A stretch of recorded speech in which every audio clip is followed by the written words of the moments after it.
हरि ओम आनंदम प्रशांति जीवन दर्शनम नमो नारायण नारायणम।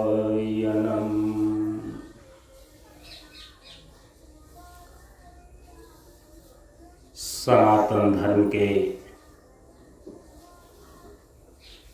वैदिक परंपरा के अंतर्गत गुरु और शिष्य के बीच एवं वक्ता और श्रोता के बीच ज्ञान का आदान प्रदान होने के लिए प्रयुक्त वैदिक मंत्रों का पहले उच्चारण कर लें। ओम सहना भवतु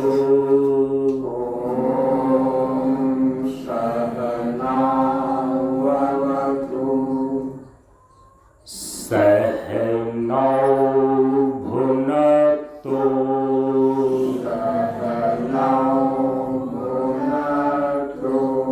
सह वीर्यंकरवावहै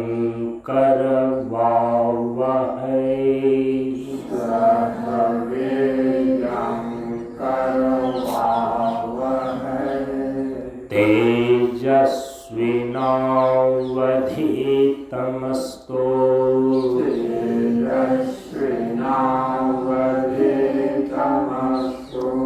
मा विद्विषावहै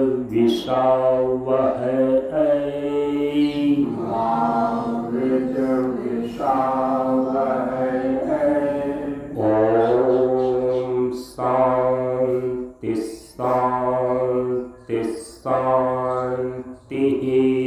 ओम शांति शांति शांति। असतो मा सद्गमय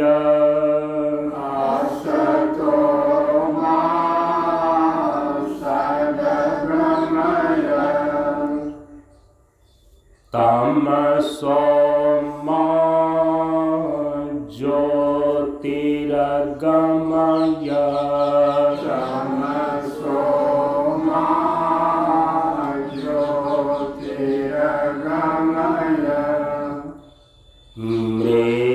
मृत्योर्मा अमृतं गमय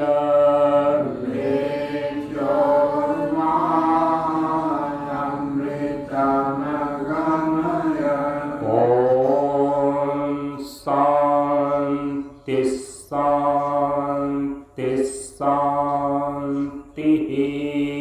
ओम शांति शांति शांति। सभी लोग थोड़ी देर के लिए मौन एवं शांत रहें।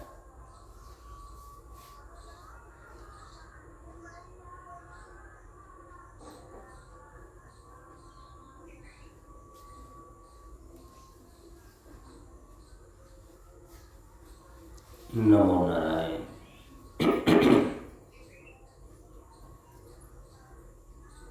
ब्रह्मानंदं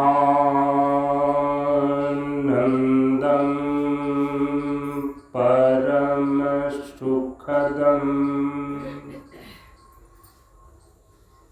केवलं ज्ञानमूर्तिम्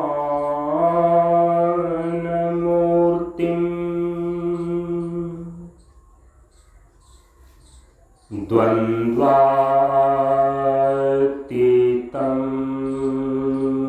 गगनसदृशम् तत्त्वमस्यादिलक्ष्यम्।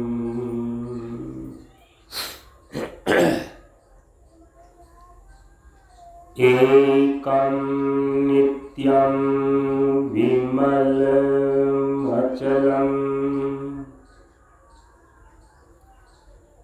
सर्वधि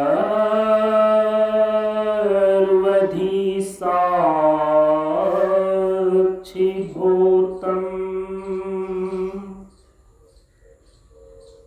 भावातीतं त्रिगुणरहितं सद्गुरुं तं नमामि। सद्गुरुं तं नमामि।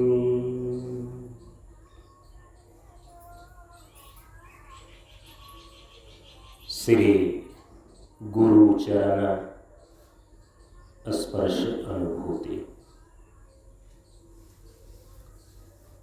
ज्ञान मार्ग सत्संग के सानिध्य में उपस्थित श्रद्धालु सत्संग प्रेमियों,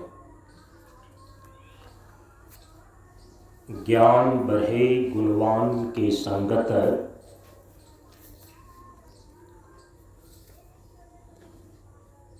ध्यान बढ़े तपस्वी संग किन्हो, बुद्धि विवेक विचार बढ़े संत सन्यासी सुसज्जन तिन्हो। इसलिए ज्ञानी बेधय ज्ञान से, व्याधा बेधय तीर, सद्गुरु बेधय शब्द से भिंगे सकल शरीर। प्रेमियों, हम सभी लोग इस बार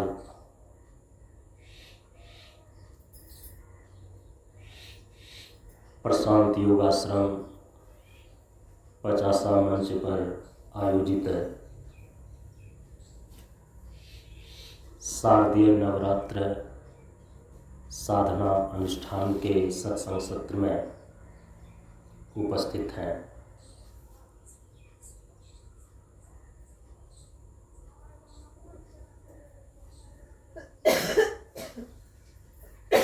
हिंदी पंचांग के अनुसार से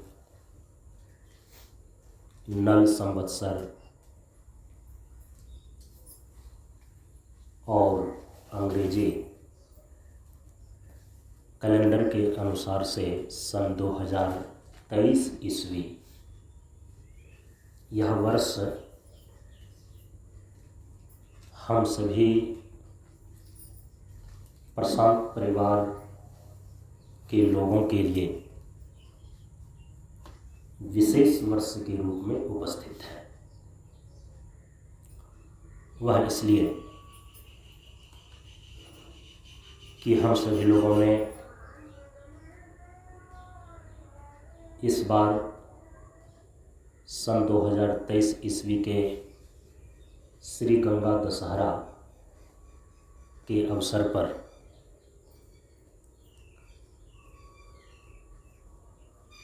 परम पूज्य गुरुदेव बाबा शांतानंद जी महाराज की 75वीं वर्षगांठ के रूप में बाबा शांतानंद हीरक जयंती महोत्सव कार्यक्रम को मनाया।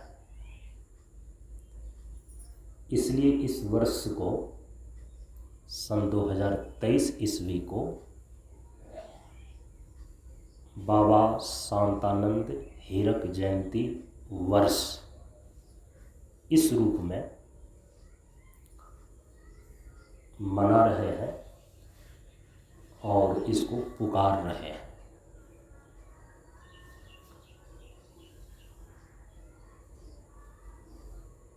बाबा शांतानंद हीरक जयंती वर्ष के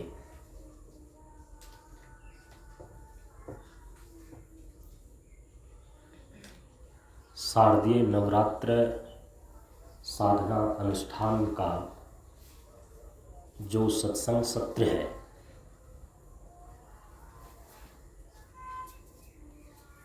अनुष्ठान के नियमानुसार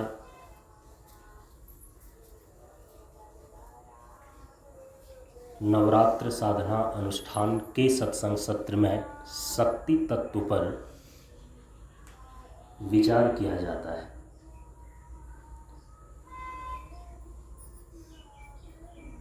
हम सभी लोग बाबा शांतानंद हीरक जयंती महोत्सव के अवसर पर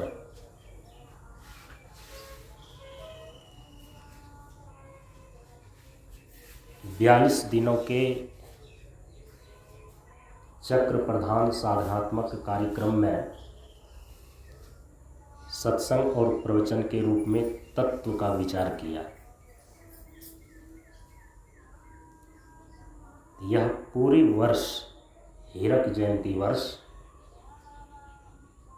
प्रधान रूप से तत्व विचार करने का वर्ष है।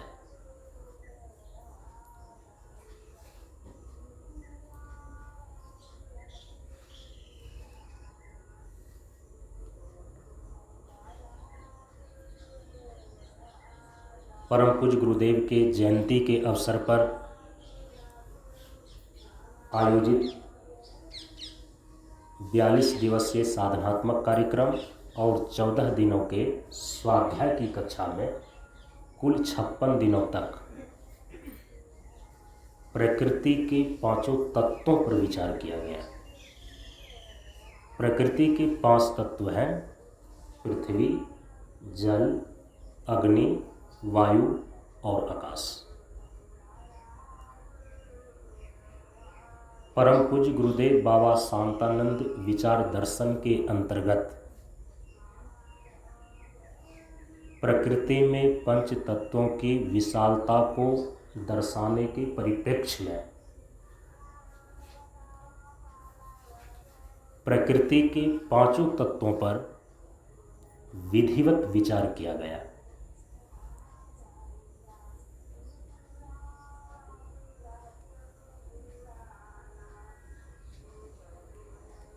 तत्व विचार के साथ साथ तत्व साधना का अभ्यास भी किया गया।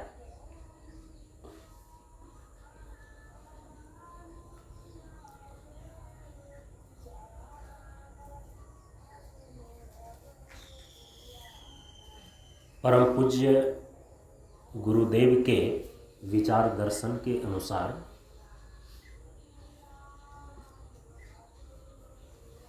आप सभी लोग श्रवण कर चुके हैं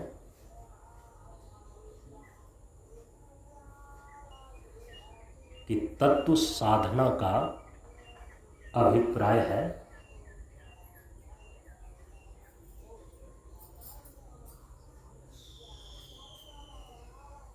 तत्व विचार और तत्व प्रयोग,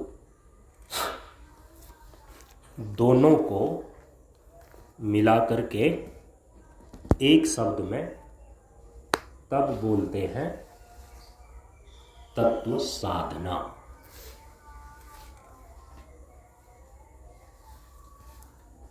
सभी प्रकार के विचारों में, क्योंकि विचार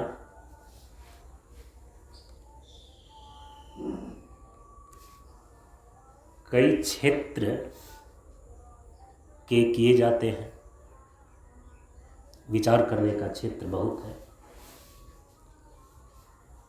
लेकिन विचार करने के सभी क्षेत्रों में जो तत्व का विचार है वो सर्वोत्कृष्ट विचार माना जाता है।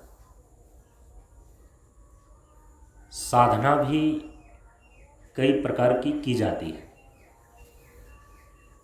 साधना करने का क्षेत्र भी बहुत होते हैं, लेकिन सभी साधनाओं में आधारभूत साधना के रूप में तत्व साधना ही आता है।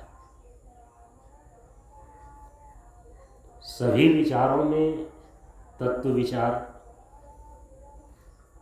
और सभी साधनाओं में आधार के रूप में तत्व साधना क्यों निश्चित किया गया, इसका इतना महत्व क्यों है, इस पर भी हम सभी लोगों ने विचार किया है पूर्व सत्र में। क्योंकि तत्व विचार करने से और तत्व साधना का अभ्यास करने से तत्व बोध होता है।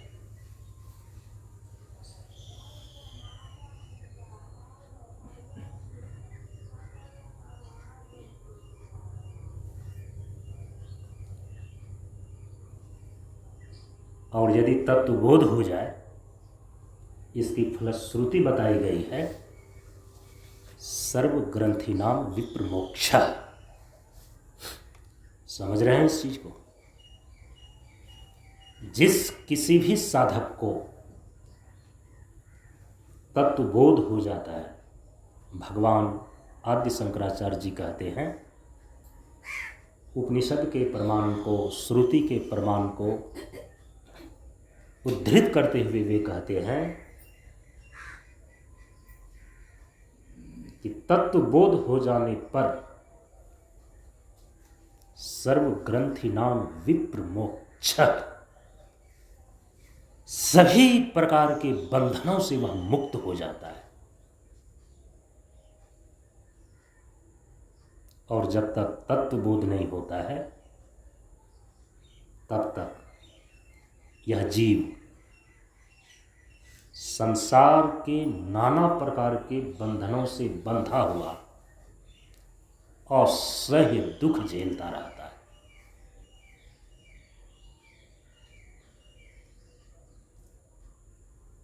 जो अपने जीवन में जीवन के परम पुरुषार्थ मोक्ष को सिद्ध करना चाहता है, संसार के सारे बंधनों से छूट जाना चाहता है,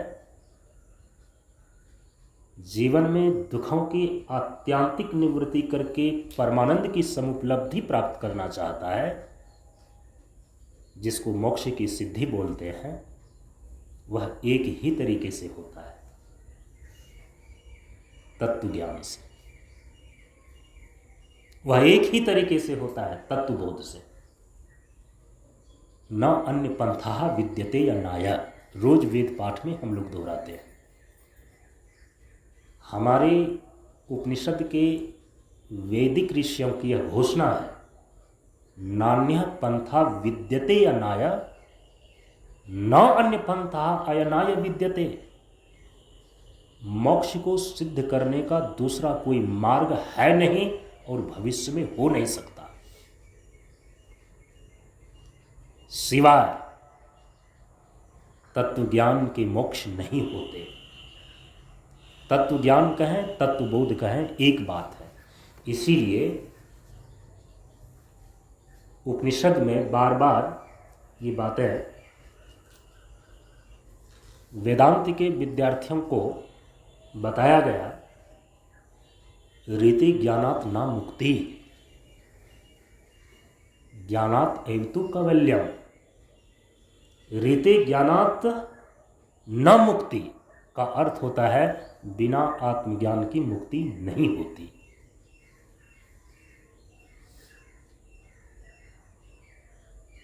तत्व ज्ञान आत्मज्ञान ही है। आप लोग सुन चुके हैं कि परम तत्व के रूप में जिसकी प्रतिष्ठा है वो ब्रह्म और आत्मा है। ब्रह्म और आत्मा दो तत्व नहीं है, एक ही तत्व के दो नाम हैं।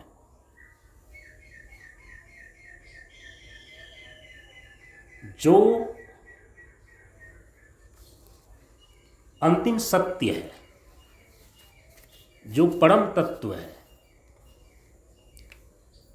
जिसकी परमार्थ सत्ता है, उसी को अनोरनियान के रूप में आत्म तत्व कहा जाता है और उसी को महतु महियान के रूप में ब्रह्म तत्व कहा जाता है।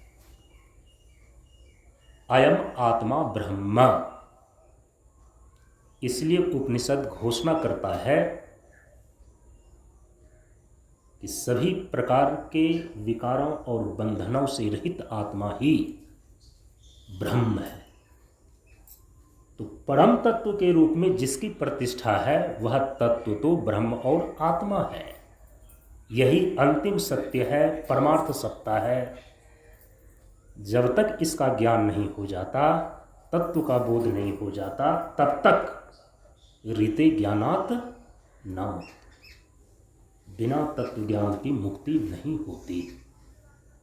आगे फिर दोहरा दिया, ज्ञानात एव तु कैवल्यम। केवल ज्ञान से ही मुक्ति प्राप्त होगी और किसी विधि से नहीं। ज्ञानात एव तु कैवल्यम, मुक्ति की प्राप्ति, कैवल्य की प्राप्ति केवल तत्व ज्ञान से होता है, आत्मज्ञान से होता है, ब्रह्म और आत्मा के अप्रोक्ष ज्ञान से होता है। यही सनातन सिद्धांत है, यही भारतीय विचार मीमांसा का अंतिम निष्कर्ष है।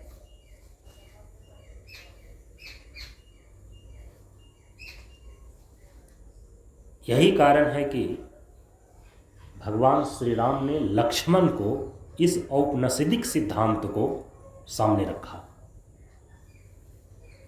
जब लक्ष्मण जी पूछते हैं कि मोक्ष की सिद्धि कैसे होगी, जीवन का परम पुरुषार्थ मोक्ष कैसे मिलेगा, तो भगवान श्री राम ने स्पष्ट शब्दों में श्री रामचरितमानस के अंदर अरण्य कांड में समझाया है। धर्म ते वीरति, योग ते ज्ञाना, ज्ञान मोक्ष प्रद, वेद बखाना। जो वेद और उपनिषद हैं, वेदांत हैं, उसका अंतिम निष्कर्ष यही है।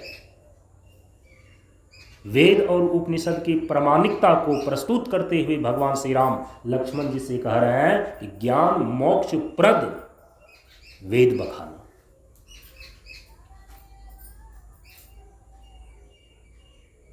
ज्ञान ही केवल मोक्ष प्रदान करने में समर्थ है। और यहां ज्ञान का अर्थ कोई सामान्य ज्ञान नहीं है, इंद्रिय अनुभविक ज्ञान नहीं है, कोई बौद्धिक विचारों का प्रत्यय वाला ज्ञान नहीं है। जिस ज्ञान से मोक्ष की प्राप्ति होती है वह ज्ञान तो तत्व ज्ञान है, वह ज्ञान तो ब्रह्म और आत्मा का अप्रोक्ष ज्ञान है। परम प्रभु स्वज्ञान जी का जीवन होवे ज्ञान, परम पूज्य गुरुदेव कहते हैं। चूंकि तत्व बोध से ही, तत्व ज्ञान से ही जीवन की पूर्णता उपलब्ध होती है, जीवन का परम पुरुषार्थ मोक्ष की सिद्धि होती है। तत्व ज्ञान और तत्व बोध को छोड़ करके मोक्ष को प्राप्त करने का दूसरा कोई उपाय नहीं है।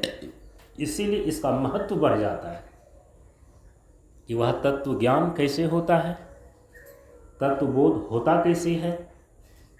तत्व ज्ञान अर्थात तत्व बोध तत्व विचार और तत्व साधना से होता है।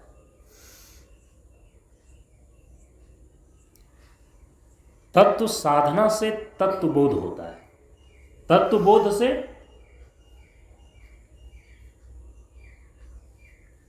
तत्व ज्ञान से सर्व ग्रंथि नाम विप्र मोक्ष है। सभी प्रकार के बंधनों से छुटकारा प्राप्त हो जाती है, मोक्ष की सिद्धि मिल जाती है। इसीलिए तत्व साधना आवश्यक है तत्वबोध के लिए, और तत्वबोध आवश्यक है जीवन मुक्ति के लिए, मोक्ष की सिद्धि के लिए, सभी प्रकार के दुखों की आत्यांतिक निवृत्ति के लिए तत्व ज्ञान तत्वबोध आवश्यक है। और यह तत्व ज्ञान तत्वबोध होता कैसे है? तत्व साधना से। परम पूज्य गुरुदेव तत्व साधना के दो आयाम निश्चित करते हैं। तत्व साधना का अभिप्राय है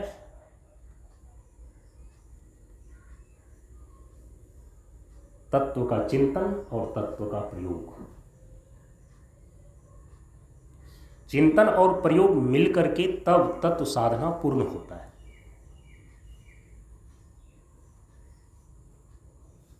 उपदेश में निर्देश करते हैं गुरुदेव कि अनावश्यक जड़ पदार्थों के चिंतन और प्रयोग से माया की वृद्धि होती है।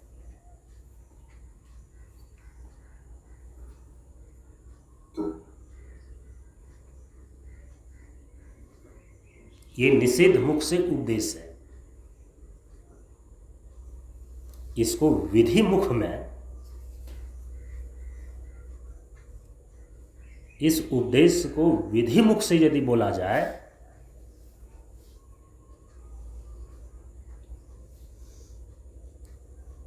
तो इसका अर्थ होगा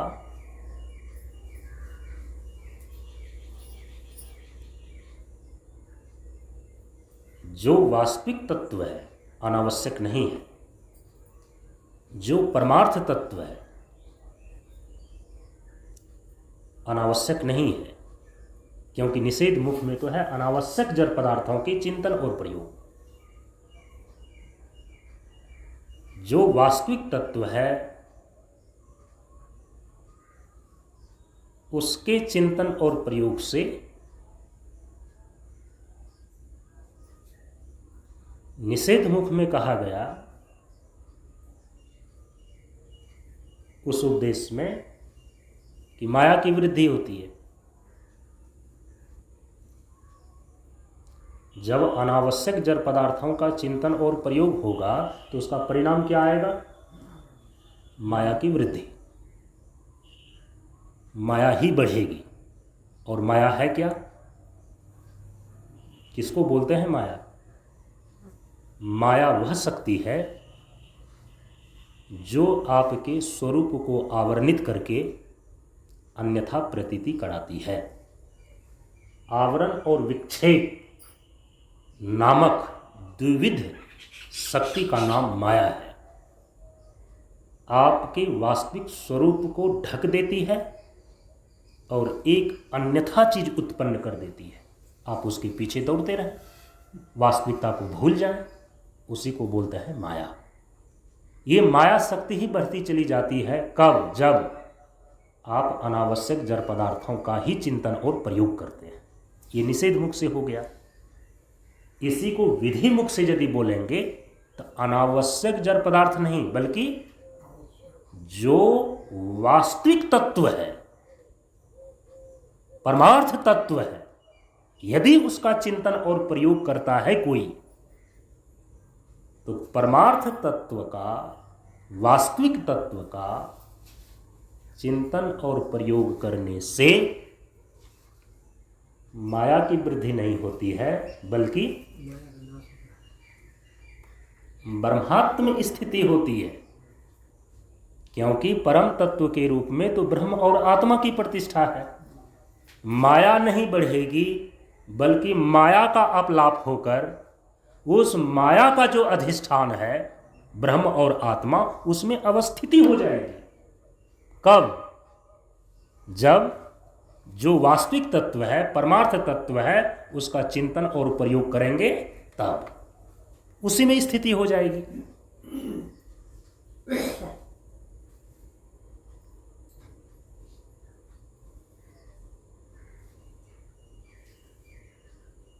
चिंतन और प्रयोग, तत्व का चिंतन और तत्व का प्रयोग, यही कहलाता है तत्व साधना। तत्व साधना से होगा तत्वबोध और तत्वबोध से होगा सर्व ग्रंथि नाम विप्रमोक्ष। सभी प्रकार की ग्रंथियों की निवृत्ति होकर मोक्ष की प्राप्ति होगी। अब तत्व साधना का स्वरूप स्पष्ट हो गया। तत्व साधना में करना क्या है?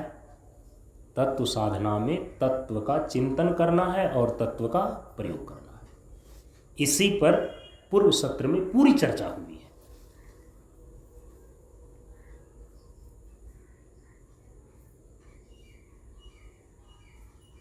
परम पूज्य गुरुदेव ने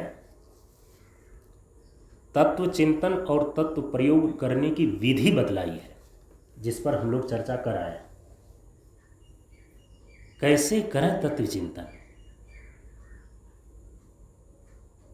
और कैसे करें तत्व का अभ्यास, तत्व का प्रयोग।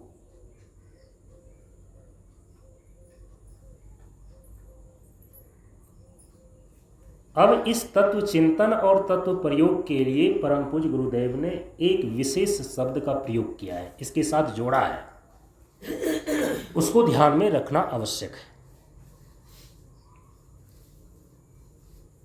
विशेष शब्द परम पूज्य गुरुदेव के द्वारा इसलिए जोड़ा गया है कि यों तो तत्व का प्रयोग जीवन जीने के लिए सभी व्यक्ति कर ही रहे हैं, लेकिन उससे एक सामान्य जीवन जिंदा तो रह जाता है। जन्म से लेकर मृत्यु तक शरीर की यात्रा तो कर लेते हैं, कुछ भौतिक उपलब्धियां भी हो जाती है, लेकिन आध्यात्मिक यात्रा तो हो ही नहीं पाती, तत्वबोध तो हो ही नहीं पाता है।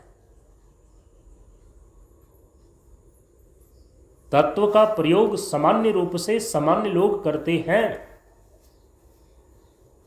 प्राकृतिक नियमों के अनुसार से करते हैं, और उसका परिणाम होता है कि वह सामान्य जीवन जीता है, अपने को जीवित रखता है। थोड़ा थोड़ा तत्व का विचार भी व्यक्ति करता है, तत्व का चिंतन भी करता है। वैज्ञानिक लोग भी तत्व का चिंतन करते हैं और लगभग 118 एलिमेंट्स का उन्होंने आविष्कार किया, खोज किया। वैज्ञानिक लोगों ने तत्व की जो खोज किया है, कुल मिलाकर के 108 तो निश्चित ही है।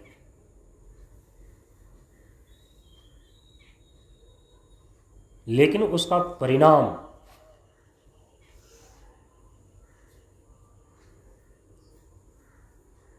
तत्व का विचार, तत्व का चिंतन जो वैज्ञानिक लोगों ने किया है, सामान्य व्यक्ति तो नहीं करते, लेकिन वैज्ञानिक लोग तो कर ही रहे हैं। और यदि नहीं करते तो 108 से लेकर 118 तत्वों की खोज कैसे कर पाते? लेकिन क्या उसका परिणाम निकल करके तत्वबोध आया? नहीं आया।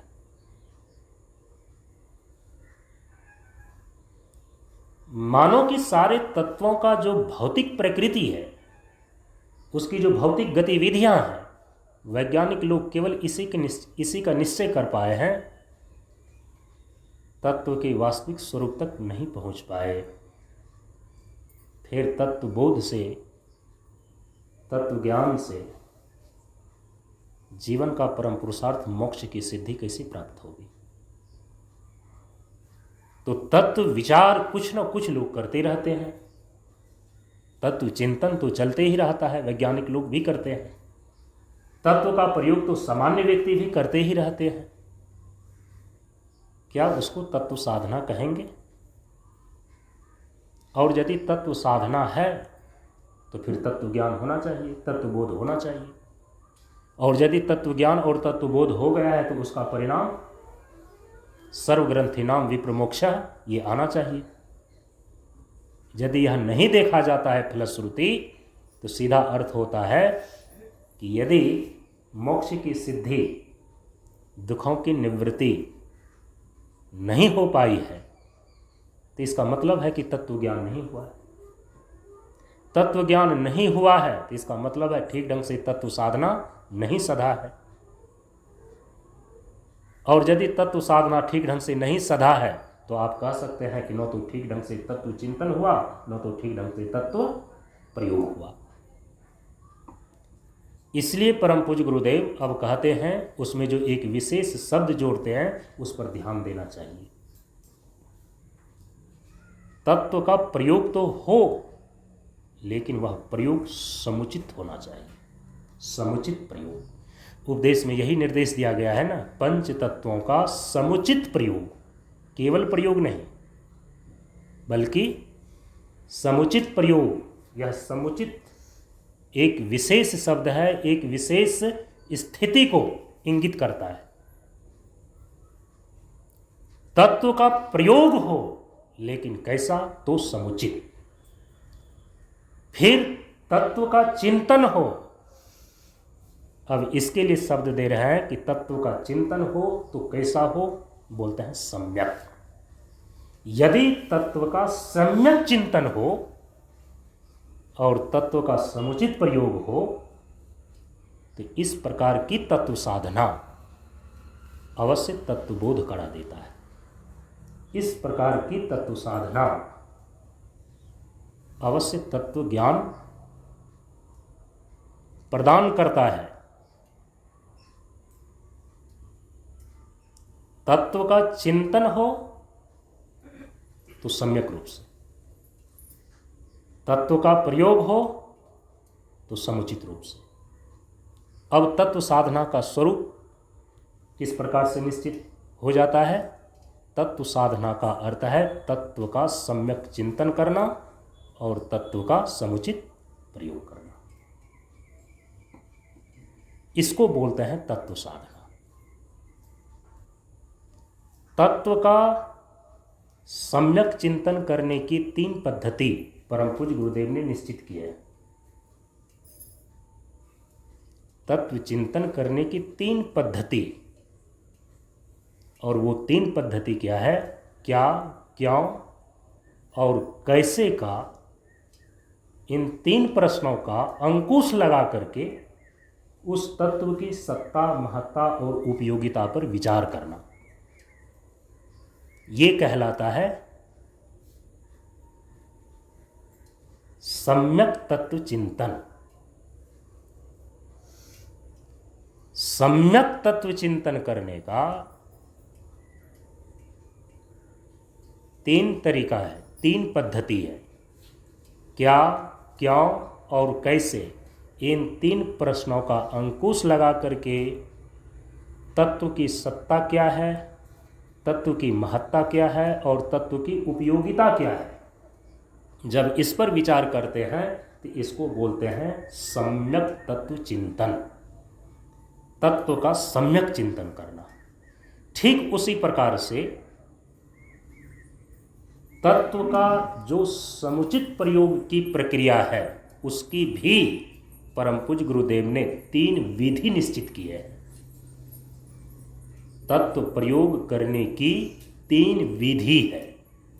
पहला है स्नान, दूसरा है पान और तीसरा है ध्यान। स्नान, पान और ध्यान, इन तीनों विधियों के द्वारा तत्व का प्रयोग करना तत्व का समुचित प्रयोग कहलाता है।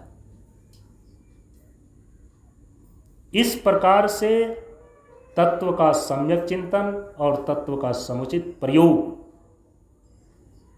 बराबर जो तत्व साधना है, इस तत्व साधना को करने से तत्व बोध होता है, तत्व ज्ञान प्राप्त होता है और उस तत्व ज्ञान से सर्वग्रंथिनां विप्रमोक्षा, सभी प्रकार के बंधनों की आत्यांतिक निवृत्ति होकर मोक्ष की सिद्धि हो जाती है।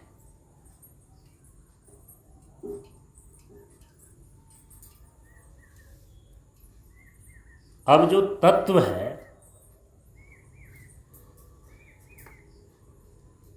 तो तत्व का विचार और तत्व का चिंतन, तत्व का चिंतन और तत्व का प्रयोग, तत्व का सम्यक चिंतन और तत्व का समुचित प्रयोग के लिए तत्व के स्वरूप को समझना पड़ता है। कितने प्रकार के तत्व हैं, कितने भागों में उसको बांट सकते हैं, क्या एक तत्व है या अनेक तत्व है, क्या सभी तत्व नित्य हैं या कुछ तत्व अनित्य भी हैं, ये सब विचार किया जाता है।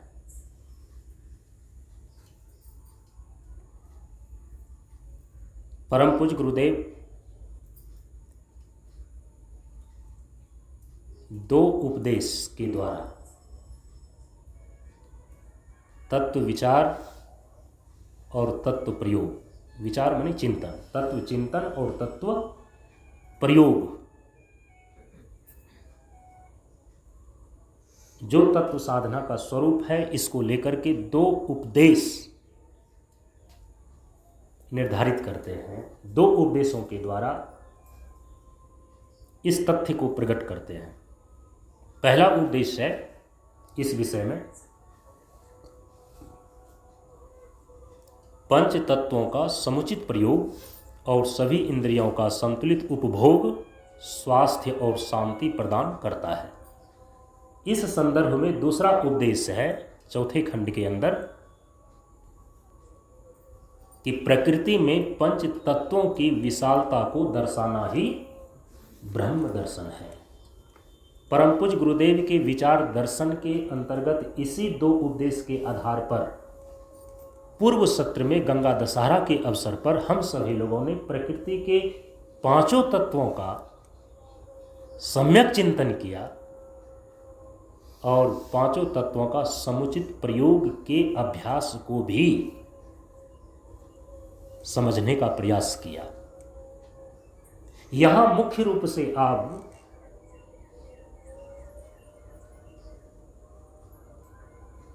तत्व को तीन विभाग में समझने के लिए बांट सकते हैं।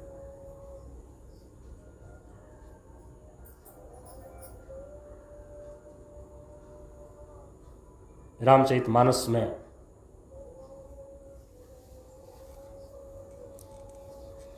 भारद्वाज ऋषि के आश्रम में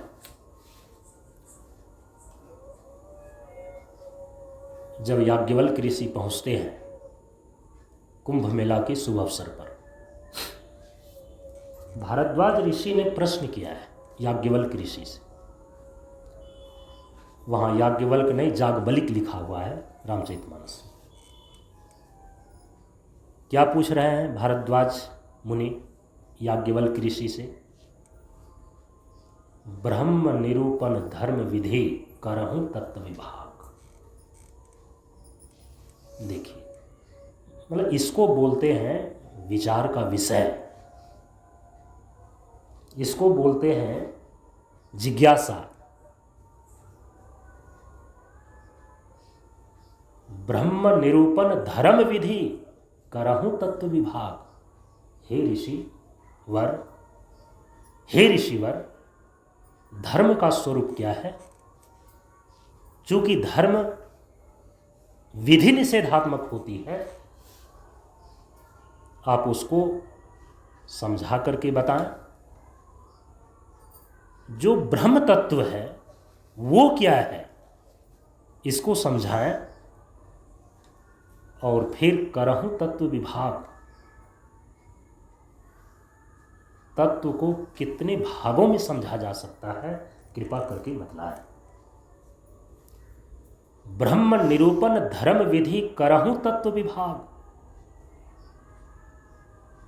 तत्व चिंतन और तत्व प्रयोग की साधना करने के लिए तत्व विभाग को समझना पड़ता है।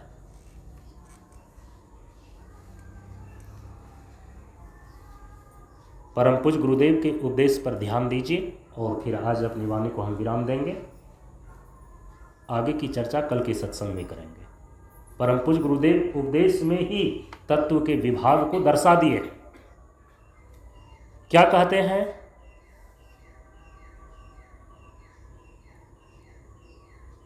पंच तत्वों का समुचित प्रयोग। खोजना पड़ेगा कि ये पंच तत्व क्या है, कहां से आया है।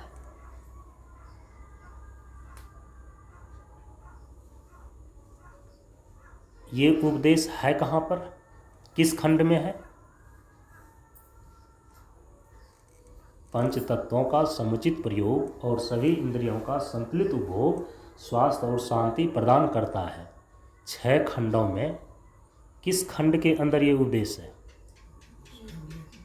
नहीं ध्यान में है, खंड 1 के अंदर है।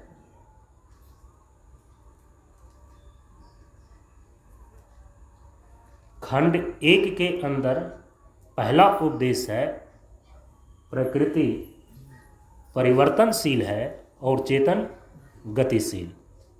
दूसरा उपदेश है स्वाध्याय साधना है और चरित्र सिद्धि। तीसरा उपदेश है पंच तत्वों का समुचित प्रयोग और सभी इंद्रियों का संतुलित उपभोग स्वास्थ्य और शांति प्रदान करता है। यहां जो पंच तत्व है वो पंच तत्व किसका, जो उपदेश में सबसे पहले नंबर पर कहा गया है प्रकृति। जो प्रकृति है उस प्रकृति के पंच तत्व है। तो आप कहेंगे कि इस प्रकार की संगति आपने किस आधार पर लगाया? उसकी एक शास्त्रीय विधि है, वो आपको जानना पड़ेगा। उपक्रम उपसंहार विधि उसको बोलते हैं। ये शास्त्रीय विधि है कि संगति किस आधार पर लगाई जाती है। पंच तत्व किसके? ये पंच तत्व आया कहां से? प्रकृति के पंच तत्व। इसीलिए इस चीज को परम पूज्य गुरुदेव ने चौथे खंड उपदेश के अंदर बिल्कुल स्पष्ट कर दिया कि प्रकृति में पंच तत्वों की विशालता को दर्शाना ही ब्रह्म दर्शन है। तो ये पंच तत्व है प्रकृति के। तो एक जो पंच तत्व आपको दृष्टिगोचर हो रहा है, यहां से बात आरंभ करते हैं तत्व का विचार। क्योंकि जो प्रत्यक्ष का विषय है, जिसको आप जान सकते हैं, समझ सकते हैं, वहीं से बातें शुरू की जा सकती है। तो जो प्रकृति के पांचों तत्व है, जिससे आपका जीवन चल रहा है, जिससे संपूर्ण संसार की वस्तुएं निर्मित है, वो तो प्रकृति के पांच तत्व हैं। जैसे आपका शरीर है और शरीर के विभिन्न अंग हैं, तो शरीर के विभिन्न अंग हैं, वैसे ही प्रकृति के पांच तत्व हैं, पृथ्वी, जल, अग्नि, वायु और आकाश। ये मूल प्रकृति के पांच तत्व हैं। तो अब यहां तत्व का ही दो विभाग हो गया। एक तो जो पंच महाभूत, जिसका कि हम अपने जीवन में प्रयोग व्यवहारिक तरीके से कर रहे हैं, पृथ्वी का, जल का, अग्नि का, वायु का और आकाश का, एक ये विभाग हो गया। इसको बोलते हैं पंच तत्व।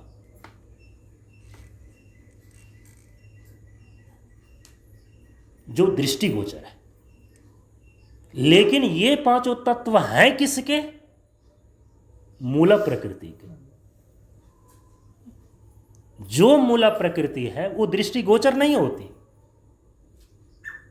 त्रिगुणात्मिका मूल प्रकृति सदैव ही अव्यक्त रहती है, इसीलिए उसको अव्यक्त भी कहा जाता है। वो तो व्यक्त होता ही नहीं, लेकिन उस अव्यक्त त्रिगुणात्मिका मूल प्रकृति से जो व्यक्त होता है तत्व, वो तो पंच तत्व है। अव्यक्त मूल प्रकृति से जो तत्व व्यक्त हुआ है, वो प्रकृति के पांच तत्व है। अव्यक्त अवस्था में कौन है? मूल प्रकृति। तो तत्व का तो दो विभाग हो गया, एक व्यक्त और दूसरा अव्यक्त। जो व्यक्त है वो प्रकृति के पांच तत्व हैं, और जो अव्यक्त अवस्था में है वो मूल प्रकृति है। तो तत्व विभाग को समझने के लिए तो तत्व का व्यक्त रूप और तत्व का अव्यक्त रूप को ही मूल प्रकृति बोलते हैं, और व्यक्त रूप को ही प्रकृति के पंच तत्व बोलते हैं। तो ये तो दो विभाग हो गए। अब एक तीसरा जो विभाग बनता है, प्रश्न यहां पर यह होता है कि ये जो मूल प्रकृति है अव्यक्त रूप में और पंच तत्व है व्यक्त रूप में, क्या इसके पीछे भी और कोई तत्व है?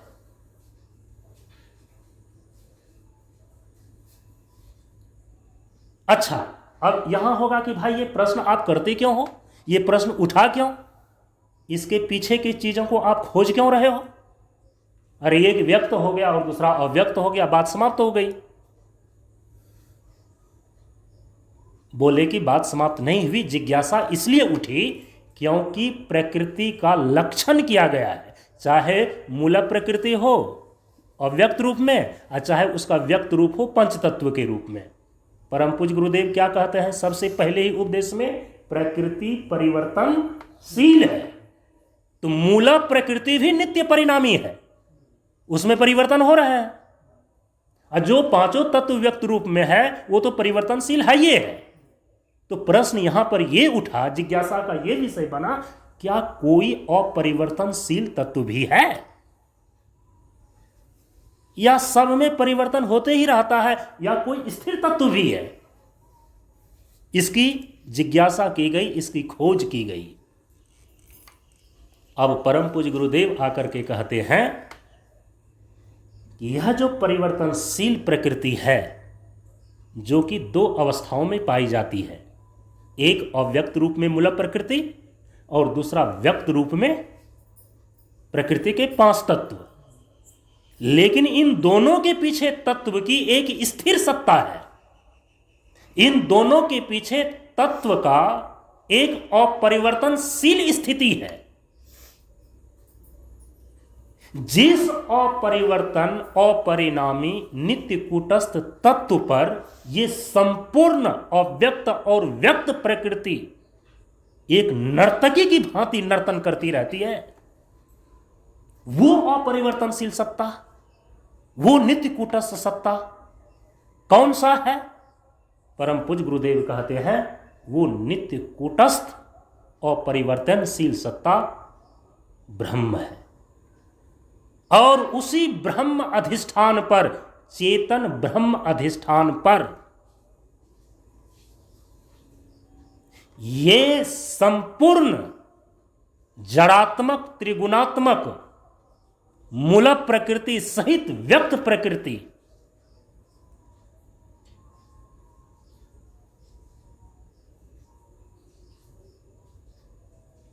नित्य परिणमित हो रही है, अपना कार्य कर रही है। और इसको चौथे खंड उपदेश के अंदर तीसरे उपदेश में प्रकट किया। और तीसरा उपदेश क्या है चौथे खंड का?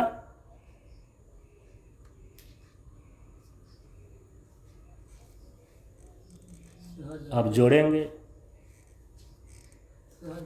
सहज और सरल सत्य के पास होता है। चौथा उपदेश व्यंजन और स्वर, संख्या और समय क्रमशः प्रकृति और ब्रह्म है। अब यहां जो जड़ प्रकृति और चेतन ब्रह्म की सत्ता है, दो का नाम लिया, प्रकृति और ब्रह्म। जड़ की सत्ता प्रकृति है और चेतन की सत्ता ब्रह्म है। जो चेतन की सत्ता ब्रह्म है, ये नित्य कूटस्थ तत्व है, इसमें कभी कोई परिणाम नहीं होता, प्रशांत स्वरूप है, कोई परिवर्तन नहीं होता। लेकिन जो जड़ की सत्ता प्रकृति है, ये त्रिगुणात्मिका है, ये कभी अव्यक्त रूप में मूल प्रकृति बनकर के रहती है लेकिन नित्य परिणामी है, और कभी यह व्यक्त हो जाती है प्रकृति के पंच तत्व के रूप में, और ये भी परिणामी है। जो नित्य कूटस्थ है, अपरिणामी है, अपरिवर्तनशील सत्ता है, वो तो चेतन ब्रह्म है। तो प्रकृति, जड़ प्रकृति और चेतन ब्रह्म, यह जो दो सत्ता है, इसमें से मूल कौन है, दोनों का अस्तित्व किस प्रकार से है? तो परम पूज्य गुरुदेव इस उपदेश के द्वारा स्पष्ट कर रहे हैं कि जिस प्रकार से व्यंजन और स्वर की सत्ता है, व्यंजन वर्ण और स्वर वर्ण की सत्ता है, उसी प्रकार से क्रमशः प्रकृति और ब्रह्म की सत्ता है। जैसे कि व्यंजन वर्ण की सत्ता स्वर वर्ण पर निर्भर करता है, स्वतंत्र सत्ता व्यंजन वर्ण की नहीं है, ठीक उसी प्रकार से जड़ प्रकृति की सत्ता चेतन ब्रह्म की सत्ता पर निर्भर है, जड़ प्रकृति की सत्ता स्वतंत्र नहीं है। तो अब तो एक ऐसा तत्व निकल करके आ गया, ब्रह्म, जो कि नित्य कूटस्थ है, जिसमें किसी प्रकार का परिणाम परिवर्तन नहीं होता है। उसी पर आश्रित होकर के ये पूरी जड़ प्रकृति कभी अव्यक्त अवस्था में और कभी व्यक्त अवस्था में नित्य परिणमित होती रहती है। तो तत्व के 3 विभाग हो गए। एक विभाग हो गया जो व्यक्त रूप में दिख रहा है प्रकृति के पंच तत्व, दूसरा विभाग हो गया मूल प्रकृति जो अव्यक्त अवस्था में है। लेकिन ये दोनों के दोनों व्यक्त और अव्यक्त दोनों ही नित्य परिणामी हैं, लेकिन इन दोनों का ही अधिष्ठान जो चेतन ब्रह्म है उसमें किसी प्रकार का कोई परिवर्तन नहीं होता, वो नित्य कूटस्थ है, सबका अधिष्ठान है। इसीलिए ब्रह्म को परम तत्व की संज्ञा दी गई है। तो एक हो गया परम तत्व, परमार्थ सत्य ब्रह्म, दूसरा हो गया अव्यक्त मूल प्रकृति जो सभी व्यक्त तत्वों का कारण है, कारण रूपा है। और तीसरा जो तत्व का विभाग हो गया वो व्यक्त तत्व प्रकृति के पंच तत्व, इसको बोलते हैं करहु तत्व विभाग। तो तत्व पर जब विचार और तत्व के प्रयोग की साधना